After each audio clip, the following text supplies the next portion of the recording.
I'm Tracy. And I'm Shari, and welcome to Hearst Castle. The Neptune pool was inspired by ancient Greek and Roman architecture. Ancient civilizations have been influencing art throughout time, especially mosaics. And today, Tracy and I are going to take you on a journey to learn what mosaics are and see how they were used in everyday life as well as art. So let's go discover the mosaics of Hearst Castle.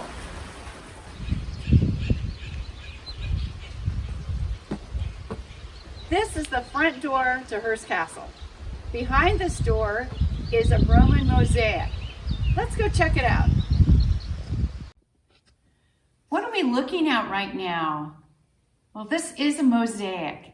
And you notice there are little pieces of stone there, and that's what we call tesserae. A tesserae could be made out of different things. They could be made out of bone, glass, or ceramic material. Today we're going to make our mosaic out of construction paper. And this was all held down by some kind of adhesive material. And notice those little pieces of tessera are, well, they have spaces in between them, and that's important. Now you can see you've been looking at what might be a dolphin, and we have a fancy fish here, and in the center we have a merman. Now this mosaic is at the front door of Hearst Castle, but we also have one at the back door. Shari showed you the mosaic at the front of the house in the assembly room. Black and white tesserae, fish, dolphin, merman. Here in the morning room of Hearst Castle, there is a different type of ancient mosaic. Does it look like a carpet to you? Geometric pattern, which was common for ancient mosaics. There were many types of scenes depicted in ancient mosaics. There was love and war, gladiators, athletes, scenes of daily life and food and fish, human figures, and mythology. Do you think Neptune ever made his way into one or two mosaics? They weren't always stone tesserae. Sometimes mosaics are even made up of glass and gold. There she is. Let's go to the pool. Okay. Have you ever wanted to walk on gold? Well, this is floor tiling in the Roman pool. And we mentioned that they make tesserae out of many different things earlier. One of the things is gold. So there's a thin layer of gold in these glass tiles. And look, there's even gold in the pool. The indoor Roman pool at Hearst Castle was also inspired by ancient civilizations, specifically Roman bathhouses. These public bathhouses were another way where mosaics were displayed. What? There she is. Well, do you think it's deep enough if I dive in right now? Shari, it's 10 feet deep. Wow, plenty of room. Are you ready to make that mosaic? All right, I'll swim later. It's time to make our mosaic. Now, the first thing we want to do is pick out a pattern, what we want to make. And I just Googled children's patterns for mosaics, and I came up with this butterfly, which is a fun one to make. But I also took a picture of one of the seahorses that are here in the Roman pool. And then I also found this cat, which is in an ancient Roman mosaic. So I thought it'd be fun to actually make something that wasn't an ancient Roman mosaic. And I found a fish that was in a mosaic in Israel. And this was in a larger mosaic, but this was one of the fish inside that mosaic. And this mosaic was actually found in Lod, Israel. It's probably about 1,800 years old. So this fish, I just kind of sketched roughly on a piece of paper. Now you could do that and then build it on this piece of paper, but I also decided to make a stencil of the fish. And I did that out of a little thicker construction paper. And then I used this stencil and I put it the reverse way that I want it to swim. That's because we're going to use a technique today that's called indirect or reverse mosaic, and I'll explain more about that later. So I laid my stencil down on this piece of paper and actually drew it. So that's one way you could do it. You could use a stencil and draw the outline of the fish.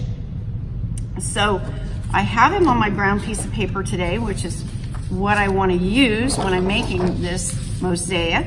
And I'm going to do it out of construction paper. So the things that you will need besides your template or whatever you want to make the mosaic out of is some glue. And I think it's easier to use this kind of glue than the liquid glue, a pair of scissors, and then the colors out of the construction paper that you want. So I bought a package of construction paper. And today I'm going to be using the yellow, the blue, the orange, and the red. And so first of all, I've got to make some pieces. So I did pre-cut some pieces out of those colors, which I'll put here on the table. But I want to make some more just to show you how I did it. So I actually take a few colors, like I have these 3 colors right now. And I'm going to cut about that wide, and you can make them as wide or as thick or thin as you want. And I'm just going to cut a strip like this.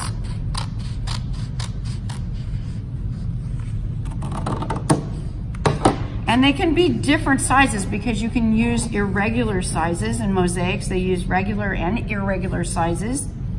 And we're just going to cut about that thick maybe and put it in the pile here.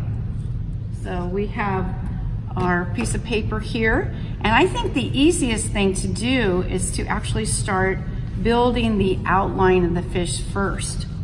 And I have a template of the fish that I'm thinking about that I've seen, and it kind of has black that goes around the outside of it.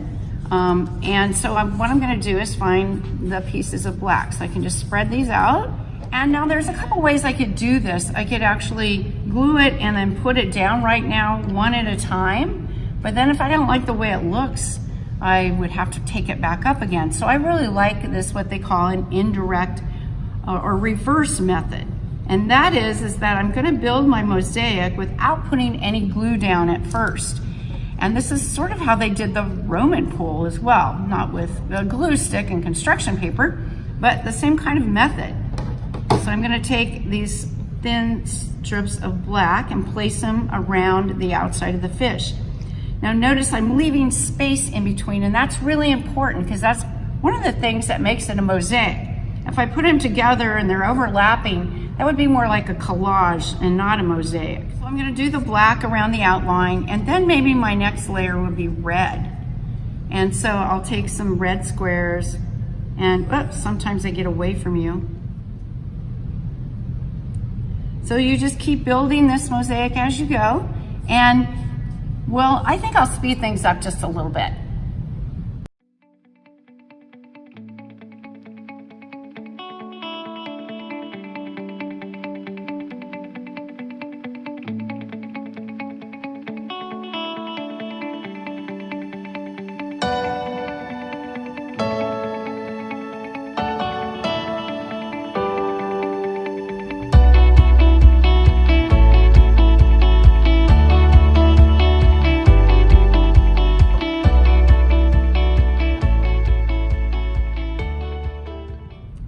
So I'm just kind of putting the layer of glue down, which could be in a real mosaic concrete or mortar.